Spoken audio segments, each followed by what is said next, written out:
সালামু আলাইকুম আমিরুল ভাই। ওয়ালাইকুম আসসালাম ভাই। এটা কি জাতের পটল ভাই? এগুলো মূলত বাড়িটু জাতের পটল। এটা কি আপনার সত্যিকারে এরকম ধরছে ভাই? নিজের চোখে তো বিশ্বাস করানো দেখেন, যায় না। দেখেন প্রত্যেকটা গিরতেই পড়ে আছে পটল।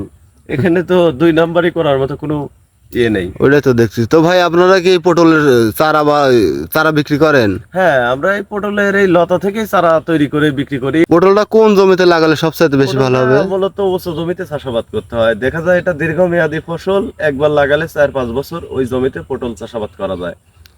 এটা লাগানোর কোন জমিতে রোপণ করলে ভালো হবে ভাই? এটা উঁচু জমিতে লাগাবেন, আর লাগানোর নিয়ম হচ্ছে লাইনে 2 হাত পর পর, আর এক লাইন থেকে আরেক লাইন 5.5 হাত পর পর। আর পটল চাষী ভাইদের জন্য আরেকটা খবর, সেটা হচ্ছে আপনারা ইউরিয়া সার ব্যবহার করবেন না।